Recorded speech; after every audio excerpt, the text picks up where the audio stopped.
ಉದ್ಯಮಿ ಕೆಜಿಎಫ್ ಬಾಬು ಮನೆಗೆ ಇವತ್ತು ಆಂಧ್ರ ಪ್ರದೇಶದ ಗವರ್ನರ್ ಅಬ್ದುಲ್ ನಜೀರ್ ಭೇಟಿ ಕೊಟ್ಟಿದ್ರು.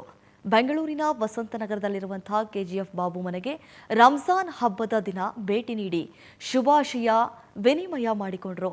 ಪವಿತ್ರ ರಂಜಾನ್ ದಿನವೇ ಮನೆಗೆ ಆಗಮಿಸಿದ್ರಿಂದ ಕೆಜಿಎಫ್ ಬಾಬು ಭಾವುಕರಾದರು. ಈ ಬಗ್ಗೆ ಮಾತನಾಡಿರುವ ಕೆಜಿಎಫ್ ಬಾಬು, ಅಬ್ದುಲ್ ನಜೀರ್ ಆಗಮನವು ನನಗೆ ತುಂಬಾ ಸಂತೋಷ ತಂದಿದೆ. ಇತ್ತೀಚೆಗೆ ರಾಜಕೀಯ ಜೀವನದಲ್ಲಿ ಹಿನ್ನಡೆ ಮತ್ತು ಬಿಸ್ನೆಸ್ ಲಾಸ್ನಿಂದ ನಾನು ಅಪ್ಸೆಟ್ ಆಗಿದೆ.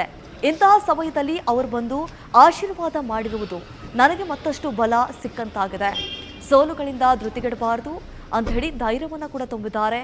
ರಾಜಕೀಯ ಮತ್ತು ವ್ಯವಹಾರದಲ್ಲಿ ಮತ್ತೆ ಪ್ರಯತ್ನಿಸುವಂತೆ ನನಗೆ ಆತ್ಮಸ್ಥೈರ್ಯ ತುಂಬಿದ್ದಾರೆ. ಅಬ್ದುಲ್ ನಜೀರ್ ನನ್ನ ಪಾಲಿಗೆ ಭೂಮಿ ಮೇಲಿನ ದೇವರಿದ್ದಂತೆ. ಭಾರತದಲ್ಲಿ ಹಿಂದೂ ಮುಸ್ಲಿಂ ಭಾವೈಕ್ಯತೆಯಿಂದ ಇರೋದಕ್ಕೆ ಅವರೇ ಕಾರಣ ಅಂತ ಹೇಳಿದರು.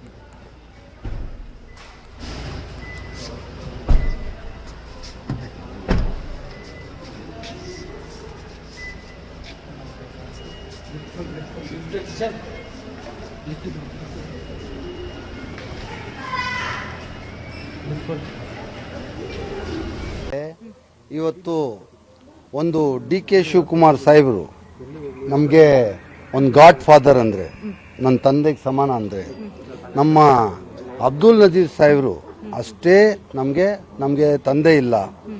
ನಮಗೆ ಇರೋದು ಯಾರಂದರೆ ನಮ್ಮ ಗವರ್ನರ್, ಆಂಧ್ರ ಗವರ್ನರ್ ಅಬ್ದುಲ್ ನಜೀರ್ ಸಾಹೇಬರು. ಅವರೇ ನಮಗೆ ತಂದೆ ಸ್ಥಾನದಲ್ಲಿ ಇದ್ದಾರೆ. ಇವಾಗ ನನಗೆ ಭಾಳ ಪ್ರೀತಿಯಿಂದ ನನಗೆ ನೋಡೋಕ್ಕೆ ಹಬ್ಬದ ಶುಭಾಶಯಗಳು ಹೇಳೋಕ್ಕೆ, ನಮ್ಮ ರಂಜಾನ್ ಹಬ್ಬದ ಶುಭಾಶಯಗಳು ಹೇಳೋಕ್ಕೆ ಅವ್ರು ಖುದ್ದಾಗಿ ಇಲ್ಲಿ ಬಂದು ನನಗೆ ಇವತ್ತು ಕಣ್ಣಲ್ಲಿ ನೀರು ಬಂದ್ಬಿಡ್ತು.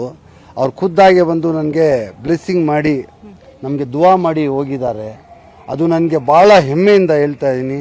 ಅದು ದೇವರು ಆದಮೇಲೆ ಅವರೇ ನಮಗೆ ಈ ಪ್ರಪಂಚದಲ್ಲಿ, ನಮ್ಮ ಧರ್ತಿಯಲ್ಲಿ ಅವರೇ ದೇವರು ಅಂತ ಹೇಳಿ ನಾನು ಅವ್ರ ಮೇಲೆ